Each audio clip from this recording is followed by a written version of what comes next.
Hello students, welcome to BK Vidyalayam. आज हम लोग चैप्टर 1 विद्युत आवेश और क्षेत्र, इसका बहुत ही इंपॉर्टेंट क्वेश्चन का डिस्कशन करेंगे जो बोर्ड के एग्जाम के पॉइंट ऑफ व्यू से काफ़ी महत्वपूर्ण है। ठीक है, तो आज हम लोग 20 क्वेश्चन डिस्कस करेंगे इस चैप्टर का। ठीक है, वीडियो अच्छा लगे तो आप मेरे चैनल को लाइक शेयर और सब्सक्राइब जरूर करें। ठीक है, ताकि आने वाले वीडियो के आपके नोटिफिकेशन भी मिले और उस वीडियो को फॉलो करके आप अपने ज्ञान को बढ़ाएं और बोर्ड के एग्जाम को अच्छे से दें। ठीक है, तो चलिए शुरू करते हैं। तो पहला क्वेश्चन देखिए क्या है। कहता है आवेश का ऐसा मात्रक क्या होता है। आवेश का ऐसा मात्रक क्या होता है। तो आवेश का ऐसा मात्रक क्या होता है। ऑप्शन ए है एम्पियर, बी है कूलॉम, सी है जूल, डी है कूलॉम प्रति सेकंड। तो हम लोग जानते हैं कि आवेश का ऐसा मात्रक क्या होता है, कूलॉम होता है। ठीक है, नेक्स्ट क्वेश्चन देखते हैं। कहता है एक इलेक्ट्रॉन पे कितना आवेश होता है। एक इलेक्ट्रॉन पे कितना आवेश होता है। तो एक इलेक्ट्रॉन पे कितना आवेश होता है हम लोग जानते हैं क्या, 1.6 गुना 10 का पावर माइनस 19 कूलम आवेश होता है। ठीक है, एक इलेक्ट्रॉन पे आवेश होता है -1.6 गुना 10 का पावर माइनस 19 कूलम। ठीक है, इसी को मूल आवेश भी कहते हैं, इसी को मूल आवेश कहते हैं। ठीक है, सबसे छोटा आवेश यही है, इसको क्या बोलते हैं, मूल आवेश। अगर आपसे कोई पूछे कि मूल आवेश का मान क्या होता है, तो मूल आवेश का भी मान क्या होगा, 1.6 गुना 10 का पावर माइनस 19 कूलम। ठीक है, इतना ही इलेक्ट्रॉन पे आवेश होता है। और प्रोटॉन पे जो आवेश होता है, वन प्रोटॉन पे इतना ही सिर्फ प्लस में होता है। ठीक है, प्रोटॉन पे होता है प्लस 1.6 गुना 10 का power minus 19 coulomb. Next question देखते हैं। कहता है इलेक्ट्रॉन पे कौन सा आवेश होता है। इलेक्ट्रॉन पे कौन सा आवेश होता है। इलेक्ट्रॉन पे कौन सा आवेश होता है हम लोग जानते हैं, इलेक्ट्रॉन पे ऋण आवेश होता है। इलेक्ट्रॉन पे क्या होता है, ऋण आवेश, नेगेटिव चार्ज। प्रोटॉन पे क्या होता है, प्लस आवेश। और न्यूट्रॉन पे क्या होता है, न्यूट्रॉन पे होता है कोई आवेश ही, इस पे कोई आवेश नहीं होता है। आवेश है। ठीक है, तो आपको यहाँ से भी क्वेश्चन पूछा जा सकता है कि प्रोटॉन पे कौन सा आवेश होता है, न्यूट्रॉन पे कौन सा आवेश होता है। तो आप बता सकते हैं इलेक्ट्रॉन पे नेगेटिव चार्ज, प्रोटॉन पे पॉजिटिव चार्ज, न्यूट्रॉन पे कोई चार्ज नहीं, आवेशहीन होता है। नेक्स्ट क्वेश्चन देखिए। कहता है कूलॉम के नियम से कौन सा बल ज्ञात किया जाता है। कूलॉम के नियम से कौन सा हम लोग बल ज्ञात करते हैं। तो कूलॉम का नियम आप लोग पढ़े होंगे, F बराबर क्या होता है, के Q1 Q2 बटा आर स्क्वायर। ठीक है, ये बल F कौन सा होता है, ये होता है Q1 और Q2 के बीच जो लगने वाला आकर्षण या प्रतिकर्षण बल होता है वो होता है ये F। तो आकर्षण या प्रतिकर्षण बल को हम लोग क्या बोलते हैं, विद्युत बल। तो कूलॉम के नियम से कौन सा बल ज्ञात किया जाता है, विद्युत बल। ठीक है, तो इसका ऑप्शन हो जाएगा बी, विद्युत बल। नेक्स्ट कहता है जब किसी वस्तु को धनावेशित किया जाता है तब उसका द्रव्यमान क्या होता है। किसी वस्तु को धनावेशित करने पर, तो जरा सोचिए, किसी वस्तु पर पहले क्या होता है, न्यूट्रॉन की संख्या, सॉरी प्रोटॉन की संख्या और न्यूट्रॉन की संख्या बराबर होती है। अब इस पे धनावेशित करना है, धनावेशित करने का मतलब क्या है, प्रोटॉन की संख्या ज्यादा होनी चाहिए तब ना उस पर धनावेश जाएगा। तो इसका मतलब क्या हुआ, इलेक्ट्रॉन को निकालना पड़ेगा। एक मिनट, सॉरी, यहाँ इलेक्ट्रॉन होगा। ठीक है, तो शुरुआत में क्या होता है, किसी भी वस्तु पे प्रोटॉन की संख्या और इलेक्ट्रॉन इलेक्ट्रॉन की संख्या क्या होती है, बराबर होती है। अब इसको धनावेशित करना है, धनावेशित करने का मतलब क्या है कि किसी वस्तु पर प्रोटॉन की संख्या ज्यादा होनी चाहिए। इसका मतलब क्या कि अगर हम एक इलेक्ट्रॉन निकाल लेते हैं इसमें, तब इसमें प्रोटॉन की संख्या ज्यादा हो जाएगी। प्रोटॉन की संख्या ज्यादा हो जाएगी तो नेट आवेश पे क्या आएगा, प्लस चार्ज आ जाएगा। तो ऐसा कब हुआ, जब हम इलेक्ट्रॉन को निकाले, जब हम इलेक्ट्रॉन को निकाले तब क्या हुआ, वस्तु धनावेशित हो गया। तो इलेक्ट्रॉन को निकालने के क्रम में क्या होगा, इलेक्ट्रॉन को आवेश भी निकलेगा। इलेक्ट्रॉन को जब हम निकालेंगे तो इलेक्ट्रॉन का आवेश भी, सॉरी, इलेक्ट्रॉन का द्रव्यमान भी निकलेगा। नहीं, अगर हम इलेक्ट्रॉन को निकालेंगे तो इलेक्ट्रॉन का द्रव्यमान भी निकलेगा। इलेक्ट्रॉन को, एक इलेक्ट्रॉन का द्रव्यमान होता है एम, इसको कह देते हैं मास ऑफ इलेक्ट्रॉन होता है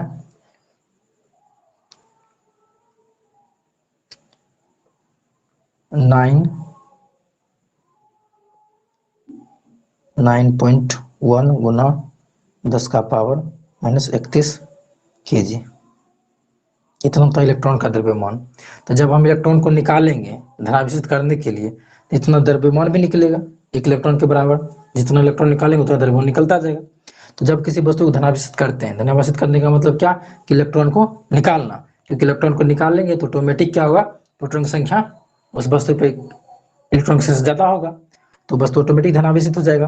तो जब इलेक्ट्रॉन को हम निकालेंगे तो उसके साथ साथ क्या होगा, उसका द्रव्यमान भी निकलेगा, और द्रव्यमान निकलेगा तो क्या होगा, वस्तु का द्रव्यमान घट जाएगा।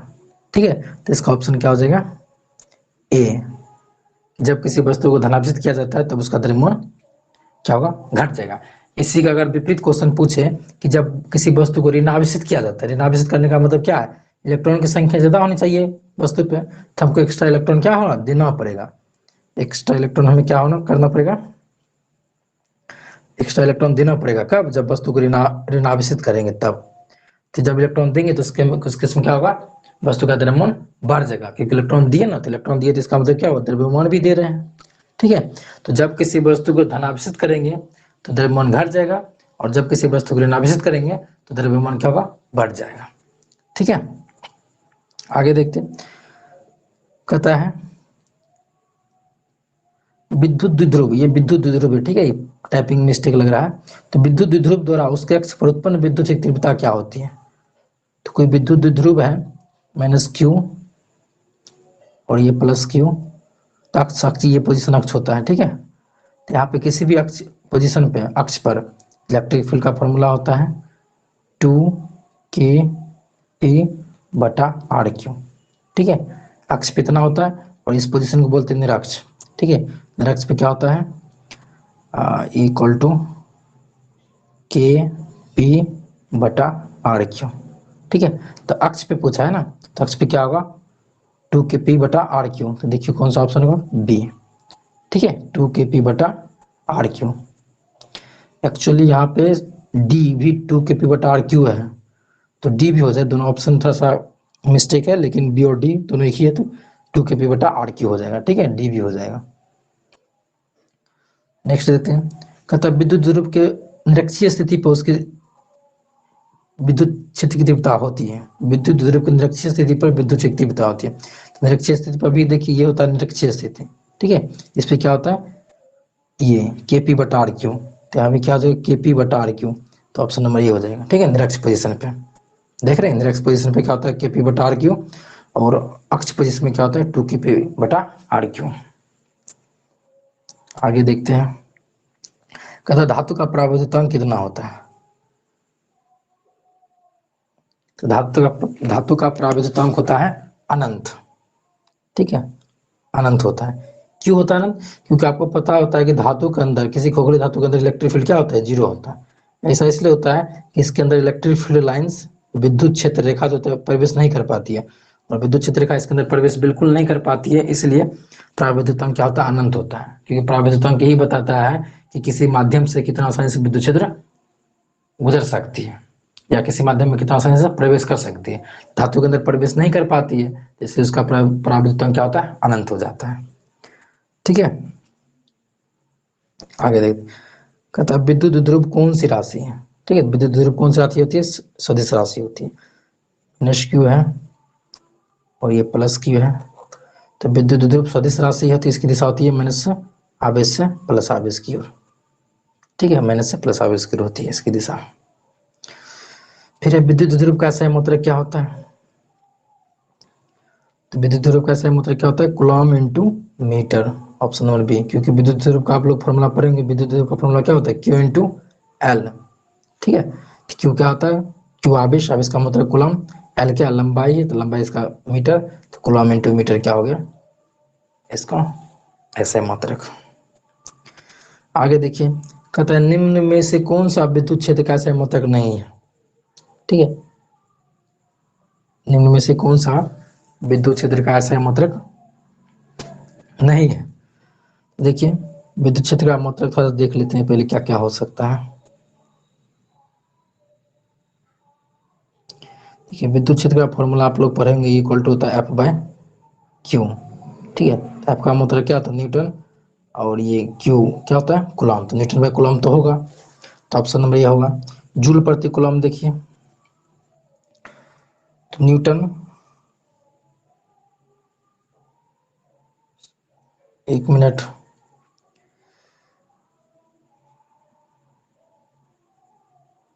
ठीक है, जो न्यूटन प्रति कूलम ये तो होगा, ये तो होगा मतलब।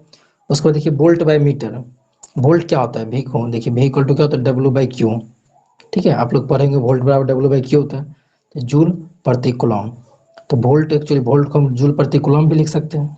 ठीक है, तो जूल प्रति कूलम भी लिख सकते हैं। उसके बाद देखिए यहाँ से जूल प्रति कूलम को हम बोल रहा है, जूल को क्या लिख सकते हैं, जूल को देखिए आप लोग पता होगा, जूल को न्यूटन इंटू मीटर लिख सकते हैं।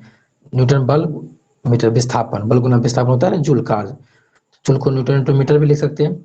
और ये कूलम, कूलम तो देखिए ध्यान से जरा देखिए, तो न्यूटन बाय कूलम, ठीक है, तो अगर हम न्यूटन बाय कूलम तो क्या होता है, इसका मतलब होता है ना विद्युत क्षेत्र का, तो अगर इसे न्यूटन बाय कूलम में अगर मीटर से यहाँ पे देखिए, अगर मीटर से हम ऊपर मल्टीप्लाई कर दिए, नीचे भी मल्टीप्लाई कर दिए, तो न्यूटन इंटू मीटर इसको क्या लिख सकते हैं, जूल लिख सकते हैं। ये जूल हो गया। अब बताइए को इसी को इसको मिला दिए तो क्या हुआ, ये तो आपका वोल्ट हो गया, तो वोल्ट बाय मीटर भी इसको कह सकते हैं, तो ये भी होगा, वोल्ट बाय मीटर भी होगा। ठीक है, एक बार फिर इधर से थोड़ा ध्यान दीजिए इस पे, देखिए ये का जो मात्रक है न्यूटन बाय कूलम आया, न्यूटन बाय कूलम आया। अब इसमें क्या करते हैं, हम ऊपर नीचे मीटर से मल्टीप्लाई कर देते हैं। न्यूटन न्यूटन मीटर को क्या लिख सकते हैं, जूल लिख सकते हैं, और नीचे में क्या है कूलम इंटू मीटर आ गया। देखिए, तो विद्युत विद्युत क्षेत्र का मात्रक हम क्या कह सकते हैं, जूल बटा कूलम इंटू मीटर भी कर सकते हैं। तो जूल बटा कूलम इंटू मीटर देखिए ये भी हो सकता है, ये भी होगा, न्यूटन बाय कूलम ये भी होगा। अब इस दोनों बी और सी को चेक करते हैं, तो ध्यान से देखिए, तो जूल बाय कूलम को वोल्ट लिख सकते हैं, जूल बाय कूलम को हम वोल्ट भी लिख सकते हैं। ठीक है, तो वोल्ट बाय मीटर ये भी मात्रक हो सकता है, तो वोल्ट बाय मीटर देखिए ये भी मात्रक हो सकता है, तो एक बचा ऑप्शन बी नहीं होगा, क्योंकि जूल बाय कूलम क्या हो सकता है, जूल बाय कूलम सिर्फ वोल्ट होता है, तो इसका मात्रक नहीं होगा, विद्युत क्षेत्र का मात्रक नहीं होगा। ठीक है, आगे देखते हैं।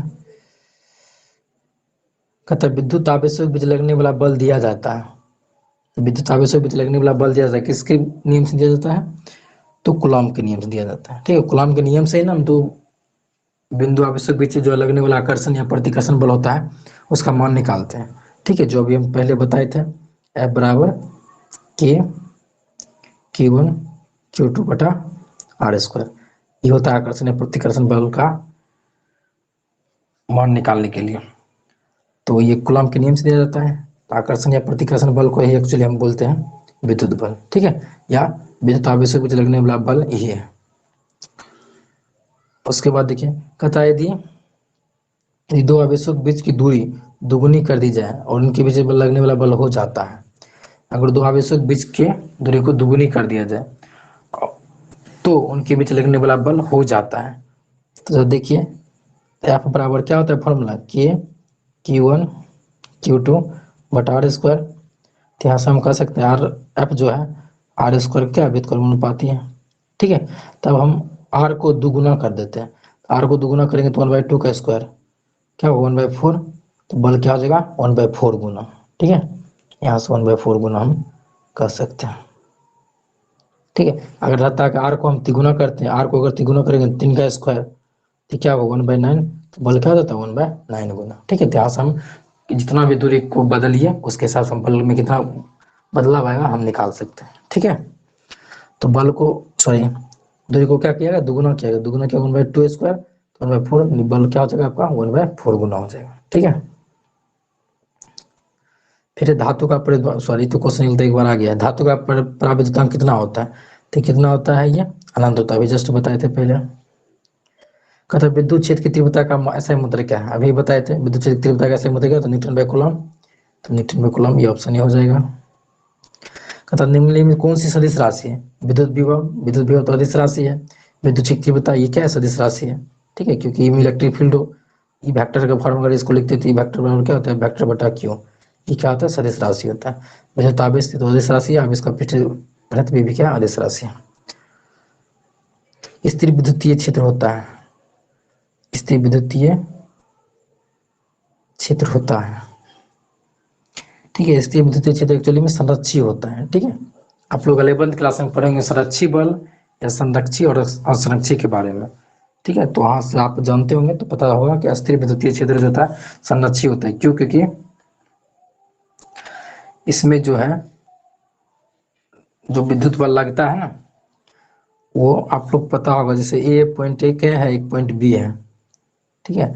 तब इधर से इधर हम जाए, ए से बी, ये इधर से इधर जाए, ये इधर से इधर जाए, जो कार्य किया जाता है वो पाथ से इंडिपेंडेंट होता है, नहीं रास्ते से इंडिपेंडेंट होता है। हम इधर जाए तो भी जितना कार्य डब्ल्यू कार्य करना पड़ेगा, और सीधा जाए तो भी डब्ल्यू कार्य करना पड़ेगा, और इधर जाए तो भी डब्ल्यू कार्य करना पड़ेगा। तब हम कहते हैं कि ये जो कार्य जिस बल के द्वारा किया गया वो बल क्या है, संरक्षी है। तो विद्युत क्षेत्र के अगर हाँ विद्युत क्षेत्र अगर कहीं पर है किसी भी रीजन में, वहाँ विद्युत बल कार्य करेगा, तो विद्युत बल कार्य करेगा, तब उसके द्वारा जो कार्य किया जाएगा वो पाथ से इंडिपेंडेंट रहेगा, यानी जो रास्ता वो तय करेगा विस्थापन के लिए उससे स्वतंत्र रहेगा कार्य, तो इसलिए हम उसको बोलते हैं संरक्षी बल, ठीक है। तो इससे विद्युतीय क्षेत्र क्या होता है, संरक्षी होता है। ये आप लोग 11th में संरक्षी और असंरक्षी की परिभाषा पढ़े होंगे। फिर देखिए, कहते हैं इलेक्ट्रॉन वोल्ट किसका मात्रक होता है, तो इलेक्ट्रॉन वोल्ट किसका मात्रक होता है, ये ऊर्जा का मात्रक होता है, ठीक है। एक्चुअली इलेक्ट्रॉन वोल्ट होता है क्या, वो देख लीजिए। मान लीजिए 2 पॉइंट है, इसके बीच का विभवांतर है 1 वोल्ट, ठीक है। तो एक इलेक्ट्रॉन को यहाँ से यहाँ लाने में जो कार्य करना पड़ता है उस कार्य को हम बोलते हैं एक इलेक्ट्रॉन वोल्ट, ठीक है। यहाँ एक बिंदु ए है, एक बिंदु बी है, और इसके बीच विभवांतर क्या है, 1 वोल्ट।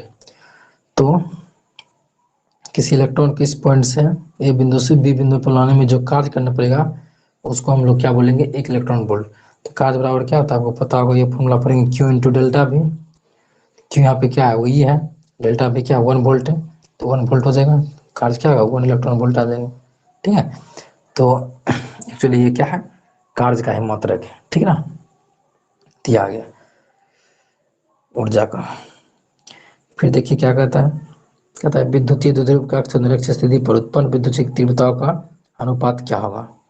विद्युत द्विध्रुव के अक्ष और निरक्ष स्थिति पर उत्पन्न विद्युतीय क्षेत्र की तीव्रताओं का अनुपात क्या होगा। तो अभी आपको बताए थे कि अक्ष होता है ये पोजीशन, यहाँ पे इलेक्ट्रिक फील्ड होता है 2kp बटा RQ, और इंडेक्स पोजीशन होता है, यहाँ पे होता है इलेक्ट्रिक फील्ड kp बटा RQ। दोनों का अनुपात निकालना, अनुपात अगर निकालेंगे तो क्या आएगा, इसको ऊपर में रखना है निरक्ष को, सॉरी अक्ष को, और निरक्ष को, तो क्या होगा 2kp बटा RQ, इधर फिर भाग देंगे तो क्या होगा kp बटा RQ, ठीक है। ठीक कैंसिल आउट हो जाएगा, ये तो आ जाएगा 2:1, ठीक है, 2:1 आ जाएगा, तो ऑप्शन रहेगा सी, ठीक है। लास्ट क्वेश्चन देखिए, कहता है किसी वस्तु पर आवेश का मान नहीं हो सकता है, तो इसको कैसे निकालेंगे आप लोग, आवेश का क्वांटमीकरण पढ़े होंगे। आवेश का क्वांटमीकरण क्या कहता है कि किसी वस्तु पर जो आवेश होगा हमेशा ई के गुणज होगा। ई के गुणज में मतलब क्या, 1.6 गुना 10 का पावर -19 कूलम, 1.6 गुना 10 का पावर -19 कूलम,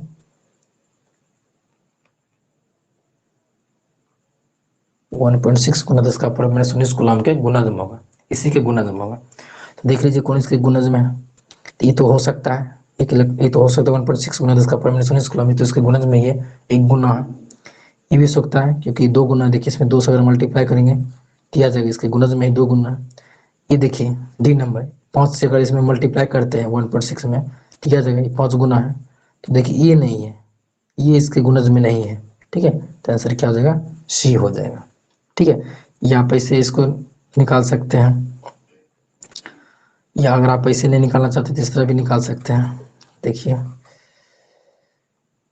तो क्यू बराबर फॉर्मूला आप लोग पढ़ेंगे एन नहीं, ठीक है, यहाँ से एन निकालना है, एन बराबर क्यू बाई, ठीक है। क्यू का मान ये सब रखेंगे, अगर एन पूर्णांक आ गया तो इसका मतलब आवेश हो सकता है, नहीं आया तो नहीं हुआ। तो अगर ये मान रखेंगे क्यू का और एक रखेंगे कैंसिल आउट होकर 1 आ जाएगा, पूर्णांक कहेंगे तो होगा, ये रखेंगे तो देखिए अगर ऊपर हम रखते हैं 3.2 गुना 10 का पावर -19 बटा 1.6 गुना 10 का पावर -19, ठीक है। तो ये कैंसिल 2 बार में हो जाएगा, 2 के गुना 2 का गुणज है, ठीक है, 2 गुना है ना, फिर इस तरह इसको भी रखेंगे तो कैंसिल आउट हो जाएगा, इसमें देखिएगा कैंसिल आउट नहीं होता है। ठीक है, यहाँ सब एन का मान निकाल के अगर एन पूर्णांक आ गया तो अब इसका मान हो सकता है, अदरवाइज नहीं होगा। ठीक है ना, तो हमने 20 क्वेश्चन डिस्कस किए, बहुत इंपॉर्टेंट क्वेश्चन है। थैंक यू वीडियो देखने के लिए। वीडियो अच्छा लगा तो आप लोग मेरे चैनल को लाइक शेयर और सब्सक्राइब जरूर करें। Thank you.